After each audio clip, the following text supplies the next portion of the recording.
Gavin, do you want a cup of tea? Oh, yes, absolutely. Thank you so much. There you are. Love a cup of tea. Oh, great. Okay. Do you want some biscuits with your cup of tea? I love a biscuit, please. Yeah, thank you. I tell you what, I'll bring you the choices we have and you can choose one. Wow, look at that. That's a massive choice. I've got to pick one. Yep, just one. All Take your right. pick. What's your favourite? Tell you what, we need to have the Gavin and Joanna afternoon cup of tea. What is the best biscuit competition in the whole world? Here we go. We'll play one biscuit against the other. We'll knock them out. We'll get them through quarter-final, semi-final, final. World champion. What is the best biscuit of now? Okay. So let's start. We'll have first digestive against the ginger nuts. What would you choose? Okay. You can do this at home as well. Just get your biscuits and or other foods and see which one is the best. So digestive, not bad. Crispy, you want to try? Ginger nut. Dunk it in. Oh no, don't dunk. Gingery. I'm going to say ginger nut goes through. Here, put it over there. Good job. No, that goes over there. That's out. It's done. Yeah, the out pile. Ice cream against the custard cream. Ice cream, here we go. Oh, I like that. It's got a nice crunch, it's got icing. Or custard cream. Now, it's two biscuits stuck together with cream. Perfect. In my book, that makes us a winner. Okay. It's a winner. So out and in. Okay, the third game in round one. Bourbon against the chocolate round. Oh, chocolate round. Bourbon, start with that. Again, two biscuits stuck together with creamy stuff. It's good. Chocolate round. Lots of chocolate on this. Chocolate round's the winner. Chocolate round. And last, in the first round, the Neo against the strawberry. Traditional. Here we go. Scottish. Very crispy. Chocolatey, creamy. It's good. I don't like them, so that's a no for me, but see what you think. Strawberry, traditional. See, I'm not a big fan of strawberry. I'll have it. It's alright, but Neil wins. Okay? Okay, so out. So into round two. Okay, so We're narrowing it down. We've got right, they can all go away. ginger nut, custard cream. Oh. That's the next game. Try ginger nut. Gingery, crispy, crunchy. Custard cream. Custardy, creamy. Custard cream wins. Okay. We should do this every time we have biscuits. It's the best way to play. Now, Out. chocolate round against the Neo. Start with chocolate round. Go chocolate. It's got shortcake, not shortbread, shortcake in the middle. It's good. Okay. Neo. Is this the final round? No. There's more. Tricky choice. They're both good, but they're very small. Chocolate round wins. Right, that one's out. Okay, so Let's bring it final. to the grand final. Okay, I'm going to support chocolate round all the way. The custard cream against the chocolate round. Which one is the best? Start with the custard cream. Good, but after 3 bites, it maybe you lose some of its enjoyment. Chocolate round. See, it's got the hole in the middle. It's all about the It's hole. like somehow you can get extra chocolate. Like crispy, yummy. The winner of the Gavin and Joanna tea in the afternoon best biscuit in the whole world is the chocolate round! Yay! Oh. You can try it. Get 8 foods, biscuits, whatever you've got, see which is best in your household. Oh well, that was fun. I know now what is the best biscuit, which one I love and which one I'm going to have with my cup of tea. It was fun, but you know, in life we often need to decide what is more important. I decided that the chocolate round was the most important biscuit for me.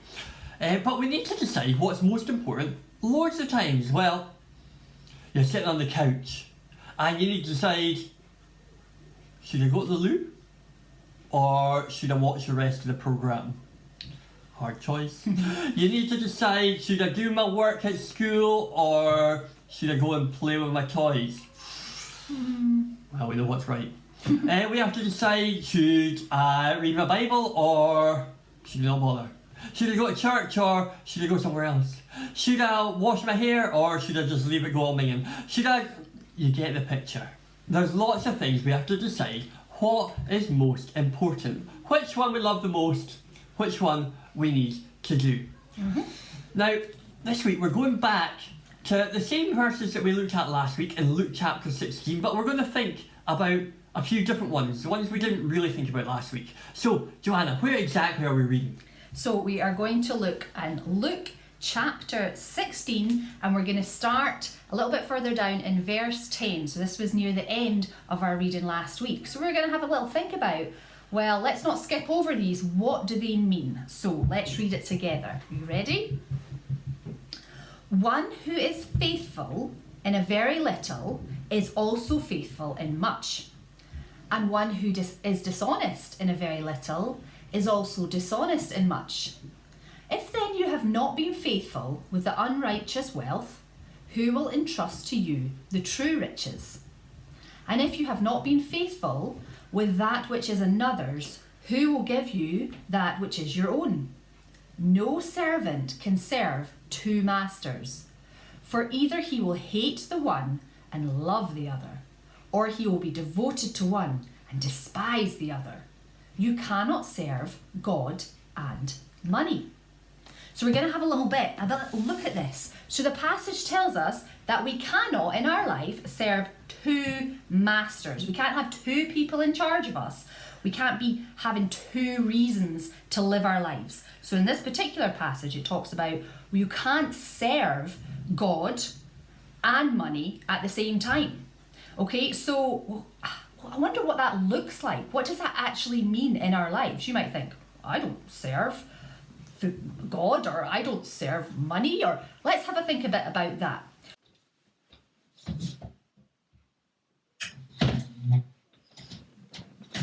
So, if I have chosen to live my life to serve money, what's that going to look like? It's going to mean that no matter how much money I have, it's never enough. I'm always going to want more stuff, the latest things, the coolest things. Now, I know this because I like pretty dresses, and when I go dress shopping, no matter how many I buy, there's always going to be something else, a new style or a new fashion. I'm always going to want more because I wasn't made for dress shopping. I was made for God. So no matter how much money we have, it's not going to be enough. Another thing is we are going to put it as number one in our lives, as the most important thing. It's the thing we think about when we wake up in the morning, the thing that drives all our decisions.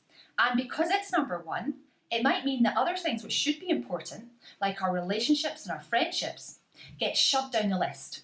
And we put making money as more important than having and making good relationships with people who we should love and care about. So it might damage those relationships. Now, another thing is to remember that making money, although we need money, and there's nothing wrong with having money, if we serve money and it be all we live for, then kind of what's the point? Because at some point in our lives, we know one thing for sure, at some point we are all going to have our life end. We're all going to die. And we can't take any of that with us. So it doesn't make any difference to eternal life whatsoever. So what's the point? Now, there was this guy once called John Rockefeller, and he was a very rich man that lived a while ago.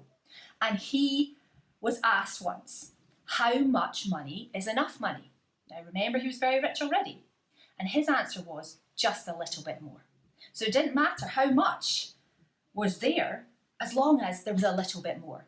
And that kind of sums up, when we serve money, what it's like. That no matter what, it doesn't satisfy us. It was not what we were made for.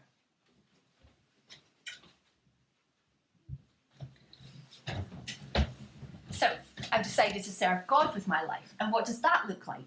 Well, for a start, the Bible tells us that we were made for God. So to live for him and serve him is going to be the most satisfying thing to do with your life.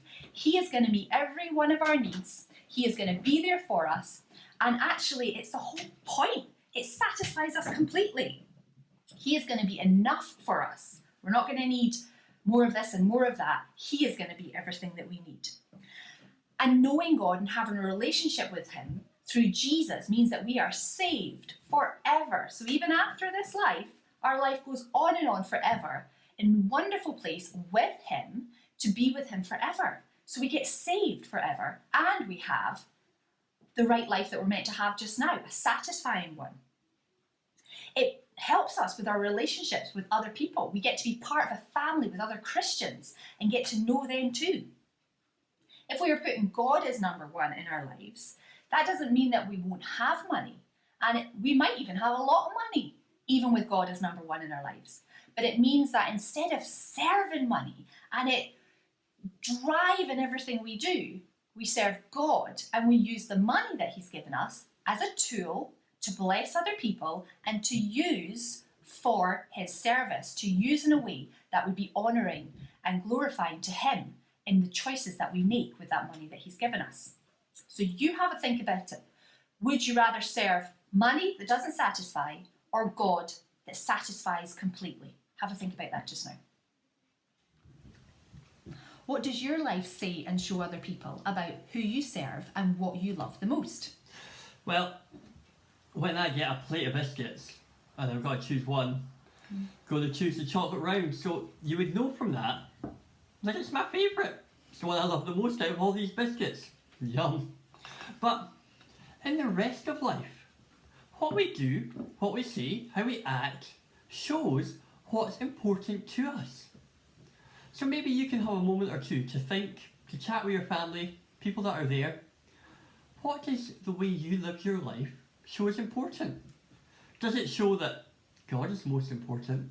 Or does it show that something else is really important?